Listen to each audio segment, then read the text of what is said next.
Blue Man Group at the Peoria Civic Center Theater coming up here. Actually, it's today and tomorrow. What am I talking about? Corky G, one of the members of the troupe, joining me right now. Corky, thanks for taking the time, man. And 2 dates here in Peoria, but you've been on the run now for how long's this tour been happening so far? Man, I think we've been out on the road 5 weeks, maybe four. It starts blending together real quickly after the first couple of weeks. So we're in the zone now. We're moving. It's all good. That is awesome. And we'll talk about it here coming up in just a second. But the last time you and I spoke about this tour was, I think it was, if I'm looking correctly, 2 years and a month.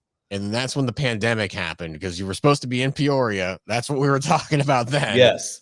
Everything Yes. went down. I think the pandemic hit a week before our Peoria shows on the last run. So good to finally be back. Good to finally be here. Long time coming. And yeah, Peoria's always been good with both the rock shows I've done in the past and with Blue Man. So we're very excited to be here. Well, we are excited to have you in for these shows. Real quickly, because the world is still reeling about Taylor Hawkins of the Foo Fighters passing over the weekend. You had posted on your socials a great story about him checking out your band at the time you were in Otherwise. Can you share that story real quick with us, though, about what went down that night? Yeah, it was funny. We were on it's like seems like this happens often, like we're on a tour with other bands and you're kind of hitting similar cities throughout the US, and the Foo Fighters were playing the day after that we were doing a show in Nashville, and this was back in October of 2015. And so we were doing a show, had played the show, and I'm sitting backstage. I hadn't even torn down the stage yet, and our bass player walks in. He's like, "Corky, you got to come to the bar right now. Taylor and Nate from Foo Fighters are here at the bar." And I'm like, no, they're not. He's like, "No, seriously, you got to come to the bar right now." And went down, and they were just hanging out because they'd both been through that same club on rock tours. I know that Nate was there with Sunny Day Real Estate at one point in time. That was on the wall. I can't remember who Taylor was there with, but they were just floating around Nashville because they had a show the following day, and they were super cool and hanging out, and we were obviously showering them with compliments and talking about how great we love their band and their musicianship and all that stuff. And they were really, really cool and took photos with us. And it was a really great memory to have. And it's just been such a shock. Like I still can't believe that Taylor passed away, like too young, too early, all that good stuff. But like his drumming and his personality, like both on and off stage, have been such an inspiration over the years. It's really, really sad to see him go. Well, it's awesome that you at least have that story and that memory with him. I mean, I saw that post. I'm like, man, that's kind of cool. Just randomly the Foo Fighters show up at your show. Yeah, exactly, exactly. And Chris Shiflett was busking on Main Street at that same point in time. We saw that on Instagram right after Nate and Taylor had left. But it was a good night, and yeah, they were playing that. There's an arena right there, right off the Nashville Strip, and we were just a few clubs down there, so it was a cool little night. That is awesome, man. Well, back to the Blue Man Group, Peoria Civic Center Theater here. Again, 2 years and a month later, you're finally back in. Talk to me about this particular tour. Is it different than the last one that happened to get canceled? Did you guys end up redoing it? There is we had a few weeks. Our first shows on this tour were in Syracuse, New York, which ironically it was the exact same city where everything shut down for us. We ended up flying home at the start of the pandemic from Syracuse. So we had a few weeks to kind of work out some kinks and make sure everything was up and running. And in the meantime, we were cutting certain bits and adding other bits in, and some rather large changes, some little small nuance changes, but it was a really, really cool opportunity to have the time to kind of update that show. There's Blue Man shows in New York, Boston, Chicago, and Las Vegas, and Blue Man is such a big machine that those shows, they take their shape and they kind of stay there for a while, and there's small upgrades that happen over time. And this tour is full of so much new material that we were developing it on the road in 2019 and in through to 2020. So this start of this tour, we actually had a couple moments and we were like, great, okay, this isn't working. Let's take this out. Let's take this out. Let's update this, all that kind of stuff. And this tour in particular has been notches above the last one where it ended, which has been really, really cool to see. Just the arc of the show has been updated in a cool little way. I've added some new pieces in there that no one's ever seen before, and we're excited. The response has been really, really cool this whole tour so far. Awesome. Now, getting back into the groove of things, those first couple days of rehearsal, what was that like for you? Pretty weird. I hadn't played a Blue Man show in, it was just under 2 years. So a lot of it was just like getting our feet wet again. I've been playing, drums and playing music back in Las Vegas, but the whole Blue Man thing is such a unique entity unto itself. And as a musician in the show, we're following where the Blue Men go and improving a lot to kind of help support their motions and their movements throughout the theater and throughout the show. So it's a whole different part of your brain that you got to turn on, and a whole different style of musicianship to play the Blue Man show in particular. So it was fun and scary all at the same time, and a little bit of getting some of the rough edges off after not being at it for so long. But it's I've been in the Blue Man Group organization since 2001, so I'm 20 years into following these Blue Men around a theater. So it's second nature to a certain extent at this point, and it's just fun from there. And you talk about them going around the theater. You're trying to help them out. Is there a lot of lack of a better term here, ribbing between you and them to try to throw each other off at all? Not from what the audience can see, but from stuff happening on the stage. Yeah, there's some moments there for sure. And it's not even really just like, it's more like getting each other to laugh or snicker in certain ways underneath our breath, just little tricks and nuances and whatnot. But it's cool because there's a lot of it, like there's like some James Brown communication. You'll see like a little movement and you'll be like, okay, boom, we're moving to the next thing. So you're always on your toes and always moving quickly and adjusting accordingly throughout that show. And how long is the average show then? Because if you got to do all that, I mean, that's got to be a marathon for you then.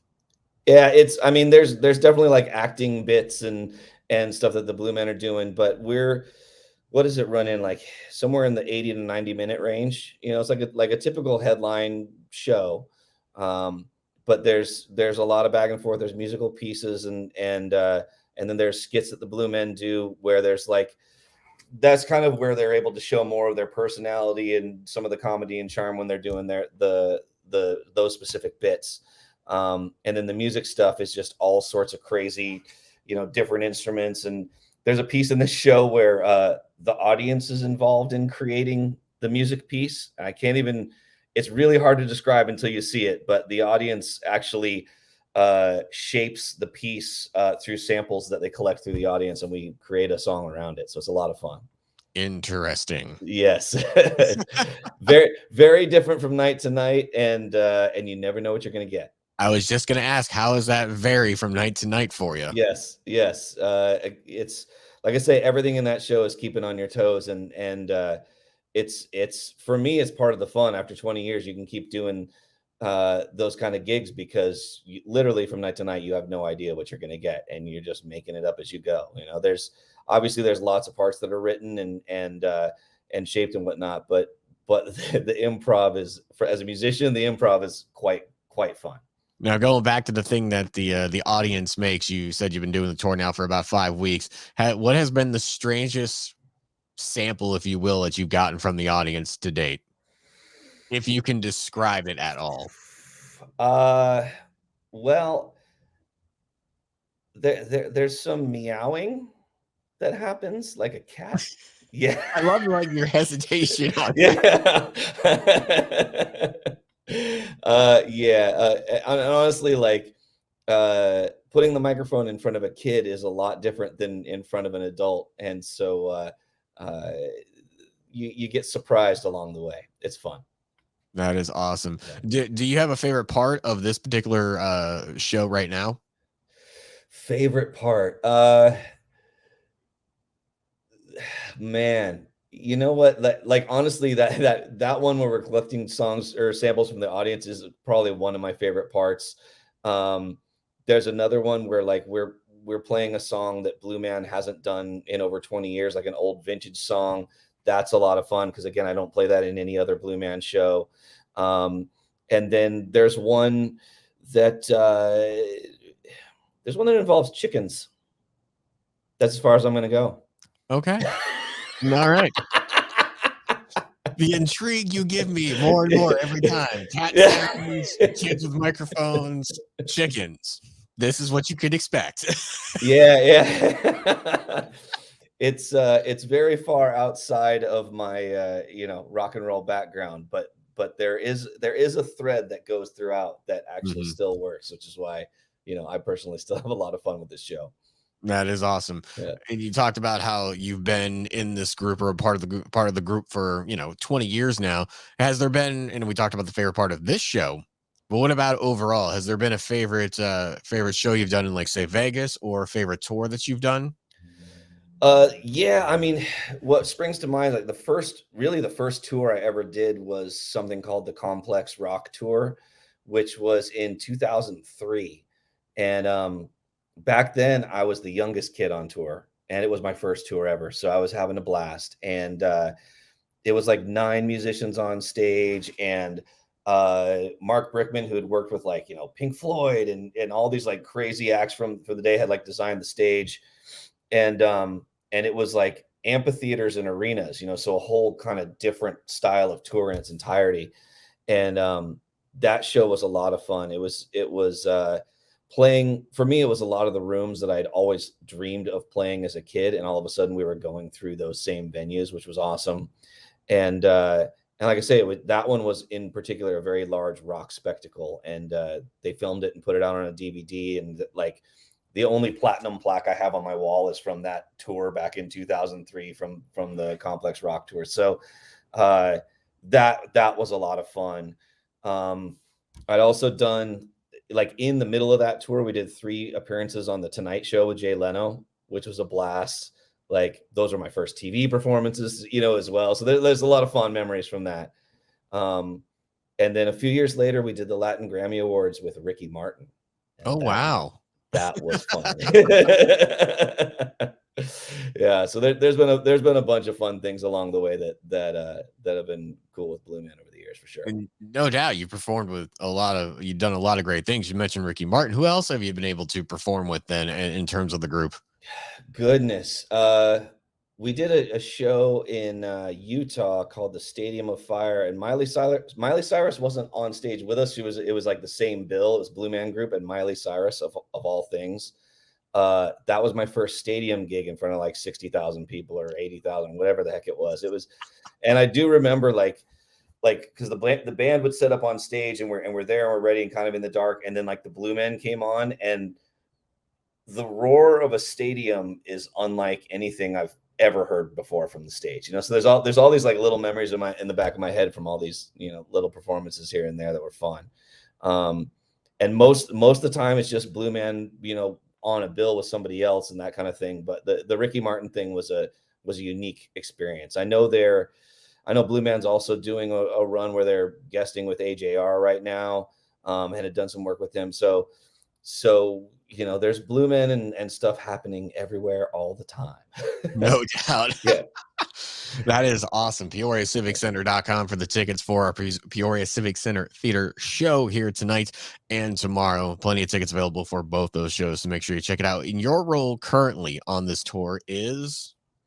Musician. And I have to say musician rather than Yeah. drummer, because I'm actually doing multiple roles. There's On this particular tour, there's only 2 musicians, which is also awesome and quite fun, because we're doing a lot of different things all at the same time and covering multiple roles in the instrumentation department. But I'm the music director on this particular run, so I am playing drums some nights, and other nights I'm playing bass and guitar. And in both of those roles, you kind of do some electronics and do some other stuff as well. But I've played guitar and bass for years, and I've always considered it a hobby. I've never really walked on stage in front of a few thousand people and tried to do that. So it's quite fun. And new, and it's funny. Like I've always been like, well, my guitar playing's okay, but never. I've always been a studio guy when picking up the strings. Like when I was doing the Code Red Riot record, I played all the guitar and bass on that record. But in the studio, it's completely different than walking on stage, and you get one shot to do it right and all that good stuff. So, I played drums for 30 some odd years at this point. So there's a lot of there's a well over 10,000 hours on the drum kit for me. So drums I can get through, and you can make mistakes or improve anything. Guitar and bass is a whole different animal. So it's been a lot of fun, like making sure I'm up to speed. I do a lot of wood shedding still off stage, just in the hotel room, just making sure the fingers are moving, all that kind of stuff. And it's been a really, really, really cool experience being able to play both roles in the show. That is really cool. Yeah. I know beforehand, I think you were a drummer last time around we had spoke. Yes. Okay. Yes, and another friend of mine from Las Vegas, he was in the MD role, so he was the one doing both strings and drums on that particular tour. And it's funny too, like when you think about it, like you can the theory behind a lot of this is you can find hopefully a drummer who can play guitar a lot easier than you can play a guitarist who can play drums. Hmm. Um, and so, there's a lot of things that we're able to tailor and move around about all that stuff. And I was glad I had the skill set to be able to pull it off. It's been a blast all the way around. That is awesome. Yeah. And this tour goes until I am not sure. As in I know I have a schedule that goes into the fall of this year, but I know wow. it's getting scheduled beyond that. I'm contracted through January of 2023. And there's a lot of potential for it to get scheduled beyond January of 2023. So it's a long time running for sure. We got a couple of breaks in there, like a 1 week off and 2 weeks off here and there, but like for the most part, I'm on the road for a solid year on this thing at least, and then you see from there. So it's a lot of road time. Well, in some ways that's a good thing considering 2 years off. You've done a few things I know in between. Uh, Totally. And Studio and time, actually doing some shows here and there, but being back out, you can't beat the experience, I'm sure. yeah, and I mean, really, like as a musician, personally, there's two things that I love, and one is recording and writing in the studio. Like that's a number one love. My other number one love is being on the road and playing shows. And there's a thing where like I always tell people, if you're comfortable being uncomfortable, you're the perfect person to be on the road, because there's always something different, right? You never quite know what's going to happen. You don't know what your room's going to be like. You don't know what the travels, the venue, like everything's different every single day on the road. So there's always that adjustment of figuring out your bearings, both on and off stage. So that's something I enjoy. It keeps every day unique and whatnot. So I love being on tour and playing the shows and just seeing what's going to happen next, because you never know. That is very true. A lot of times Yeah. it's things happening on your vehicle if you're an upstart band. Right. Uh, My favorite from touring with the Upstart band is when I see Facebook memories of blown tires on the trailer. Those are some very interesting days, and that was before we learned that pretty much every time you stop at a gas station, you should check to see what your trailer tires look like. Yeah, we made that mistake a few times of going to the point of where they just completely blew apart on the side of the road, and had to figure it out from there. Lessons Yeah. learned all on the road. Yes.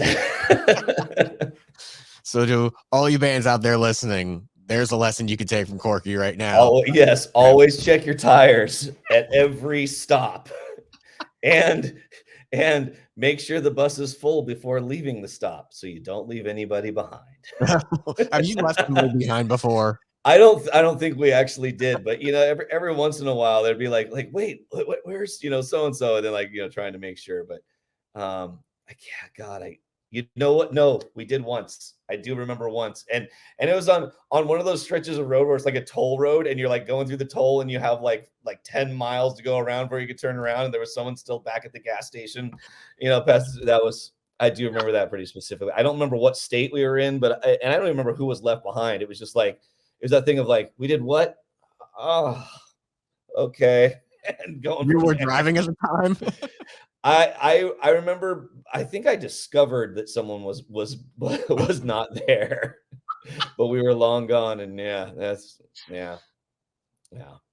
What you gonna things do? that happen. But yeah, and on this particular tour, I did get left behind when one of the buses was going to the airport, so that was fun. I was the guy still sitting in the hotel. I was like, we got 10 minutes. Where's the bus? And it was funny because my bags were already on the bus, and then I'd gone back to my room to just double check and make sure I hadn't forgotten anything, and then I came back down, and they'd seen me load the bags onto the bus, and so they assumed I was on the bus. And it was only like whatever it was, like 5 or 7 minutes to the airport from there. But so I just hopped in an Uber, and my Uber actually got to the airport before the bus did. but Like, it was pretty funny like how that all worked out. oh man. Yeah. I Yeah. it was a couple of years ago. There was the rock radio convention in Vegas, Yes. and Yes. Ollie from All That Remains, may he rest in peace. Yep. Um, but him and Phil from All That Remains were there, Yeah. and Yeah. Phil took off to the airport. In the vehicle is all of Ollie's stuff, including his Yes. wallet. And Ollie is standing there, and I'm like, dude, you all right? What's up? He's like, Phil just took off to the airport. All my stuff, including my wallet's there. I don't know how the hell I'm getting there. Yeah. Oh my God, dude. He's like, I got my phone, but Phil's halfway to the airport. So I'm like, here's some cash. Get to the damn Yeah. airport, dude. I'm like, oh my God, your singer left you. I can't believe this. Oh my God. Yeah. Yeah. That happens to the best of us. Never know. Oh man. Well, if you don't mind me switching gears real quick, because I know we're talking Yeah. about Blue Man, Code Red Ride. What's going on in that world? Well, on the road with this tour, like everything kind of ends up taking a back seat on my own personal music. Um, I had over like 2020 been releasing singles every so often, every few months was kind of the plan. And so I have a backlog of songs that are anywhere from 50 to 95% done. Most of them are in the 95% department, but I just haven't really had the time to sort them all out and have like a solid timeline to release everything.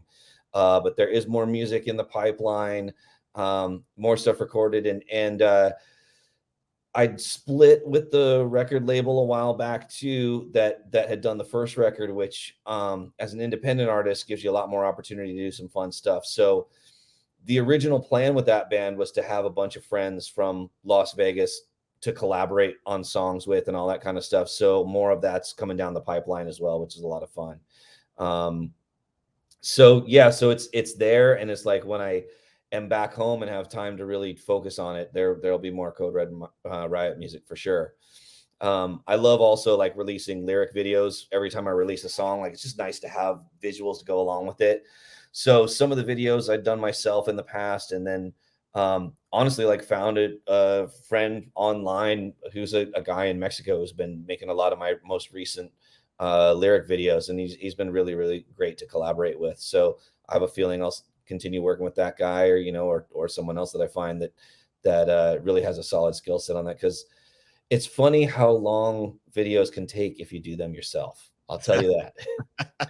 It's a lot of fun, and then 2 months later, you're like, I'm still working on the video for that same song.